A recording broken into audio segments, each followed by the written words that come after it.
Hey everybody, welcome back to Barrack Saga for Sidequest 8.2.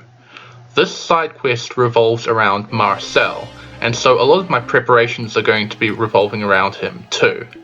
Firstly, he is going to be getting a couple of vulneraries from other units because he starts this map in a pretty vulnerable position and I need to be able to heal him. But the other thing that I need is to buy him a new shield because his current one is really close to breaking. And the interesting thing about that is that due to the story of this map, once you trigger its activation cutscene, the shield seller actually vanishes. So I have to buy that shield before I activate any cutscenes at all, because completing the first cutscene, which is a leftover from the last map, would make the cutscene for activating this side quest show up, and that would block me from entering the shield shop at all without activating it. The rest of my preparations are pretty much devoted to Larentia. I had been hoping to get through this entire chapter without having to hire her at all to save money, but unfortunately this map does require me to pull her out, and it also requires me to give her a new weapon. She is going to be picking up a killer spear, which is just a generally powerful weapon, but it is also able to critical, obviously, and that actually adds some reliability to the upcoming map because she is going to be the only unit I have who can do some specific combat. Now, me saying that this weapon is an increase in reliability is going to turn out to be really funny not long from now, so look forward to that. So on the map proper, firstly, my deployment is going to include a couple of units who are training projects, but it's really quite optimistic because this map doesn't really have much opportunity for them to do any fighting. And the reason for that is that, as you can see, this map is covered in snow. And snow leads to all of my units other than Larentia taking a movement penalty. However, the enemies are all snow bandits, which have a unique movement type that doesn't take any penalties over snow tiles. So the enemy is a lot more mobile than my units, which is just great. Marcel, as you can see, is deployed well away from the rest of my units, and he is going to get absolutely mobbed by all of the snow bandits. Because of his shield, he's reasonably comfortable and won't take all that much damage as long as his shield there keeps activating. But he only has one movement over these tiles, so there's absolutely no hope of him being able to run away. The goal of this map is to defeat the boss and then seize the village that is just north of where Larentia is moving to. And since Larentia has the highest movement, it is her role to deal with said boss. It's possible to complete the map without killing him because he will move towards the seize point, and once he reaches it he will vanish and a different boss will take over. However, this is quite undesirable because the boss is a bounty target, and so killing him actually gives us some extra money after the map. As a quick side note, there is a pickpocket hiding in a forest near the bottom of this map, and this unit sometimes runs towards Clifford and attacks him, and so in that case I would have been able to take the kill on him with Silvis, but unfortunately that didn't happen this time, and he's just going to wander around and hassle Marcel instead. So back to the boss killing strat. Larentia is the only unit who can reach the boss in any reasonable time frame. Not even Marcel is faster, even though he's much closer. The boss has so much HP that he is pretty much 4-hit KO'd by Larentia because she gets less bonus damage from her spear once she's closer to him. Because of that, my original plan was to complete this map in 5 turns, so that Ruby could come and help finish off the boss, allowing Larentia to seize. However, this didn't turn out to be necessary in this clear, because Larentia is about to enter combat with the boss, and she just goes completely ballistic.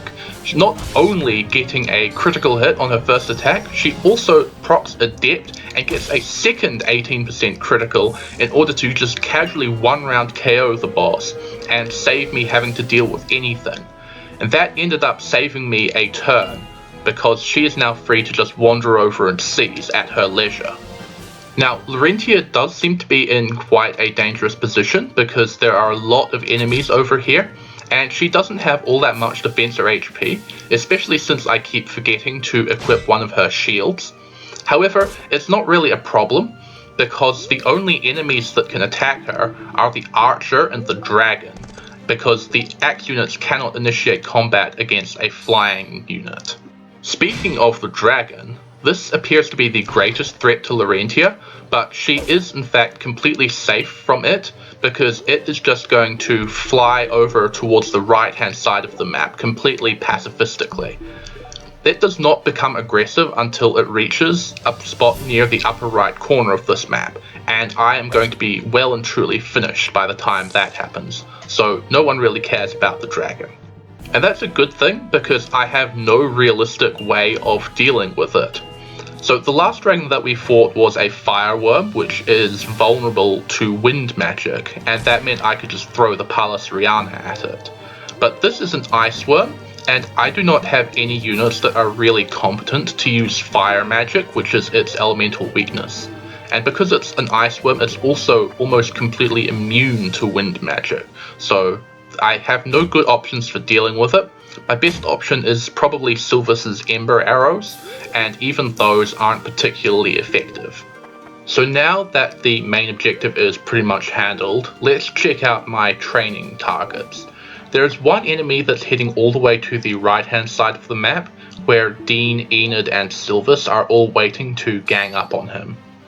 All three of them would like to take this kill, but only one of them is going to get it, which is a bit unfortunate, but it's not as though they could have done much better. Meanwhile, on the other side of the map, Ruby is picking up a kill thanks to a bit of chip damage from Marcel, and that's going to give her a level up. Unfortunately, it's not a very good level up, but it's better than nothing, and it does mean that she is now ready for promotion as soon as her weapon stats get high enough. It might be surprising that Clifford is taking kills here, because he really doesn't need them, and in fact isn't getting anything from them anyway because he's too high level. However, the reason for this is that Marcel is a game over condition, and so the fewer attacks he has to take, the better, because I really did not want to have to reset over the good luck I had already had in this map. Larentia is not able to seize on this turn because she cannot enter the seize point while she is mounted, so she has to wait this turn and then dismount to seize next turn. This is one place where I really wish that Marcel had one more movement, because he is actually capable of reaching this seize point on turn 3 as long as he is unimpeded. But it didn't work out that way because of Karga's apparent fetish for low movement in this game. So the last couple of things to note are Marcel being doubled, and I don't remember the last time that one of my units got doubled by an enemy, so that amused me more than it probably should have. And then the end result of the right hand side of the map. Enid is not able to move up and finish the job here, so Dean is going to attack with his least accurate weapon. He still manages to hit though, and gets a pretty decent level out of it, so I'm not all that bothered there. Given the choice, I would have preferred this to go to Enid, because it would have put her almost exactly to the next level without actually getting her there, but it's not the end of the world. And there's really nothing left to do here. So at the start of turn 4, I immediately dismount Larentia and have her seize to complete the map in 4 turns. I could have done more for Ruby, but I decided not to risk the wrath of the dragon overriding my good luck. So see you next time.